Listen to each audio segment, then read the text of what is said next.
election in Jubaland, let me just say this for everybody to hear. Kenya should hit back as much as possible. Number one, that is the place where Al-Shabaab attacks us most in this side. Number two, it's the place where we should go and say we want a 48th county, and that should be our 48th county. Let's take the fight to them. Let's bring it as close as possible. After all, they're not good friends with Mogadishu, are they? Yeah, because sometimes you've got to play hard diplomacy to get it done. If the Russians can annex Crimea, or the Chinese with the South Asia Sea, as in, come on. There comes a point where we need to stand up and put our big boy pants on. Rosalind, Kipchumba, very quickly. I think diplomacy or strong arm tactics? Ben, from where I sit, I am a Kenyan and my business is this country. Whatever furthers that which is Kenyan is what we should go for. And that's why we have a constitution which its Article 2 talks about sovereignty. And it is that which we should guard with even our blood. And that is the reason why we gave Uhuru Kenyatta a sword after voting for him overwhelmingly, to guard this country. There comes a time when you cannot negotiate with your enemy. There comes a time when it must be known that you are there courtesy of strength, not courtesy of a negotiation.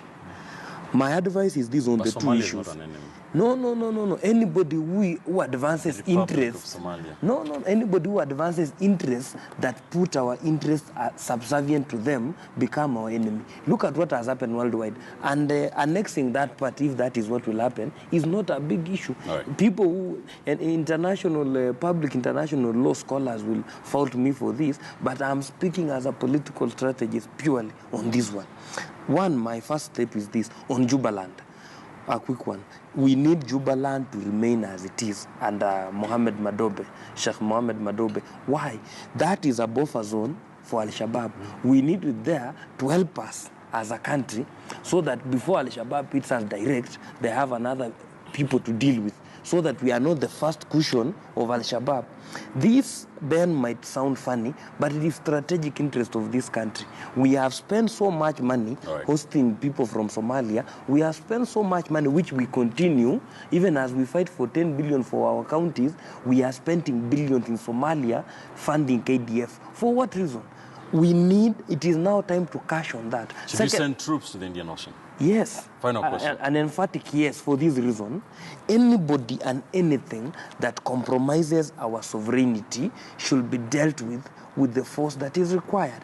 For a reason. Look at what the founding father did with the shifters when there was that battle there. He did it conclusively. Look at the problem we kept ourselves with Migingo.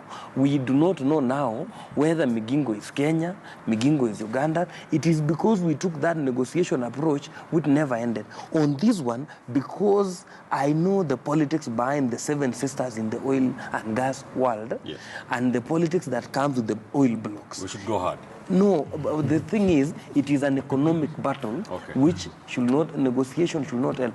And finally, even as we discuss about, we are not being lawless. What we are being is, look at what the Germans did with Austria some while back.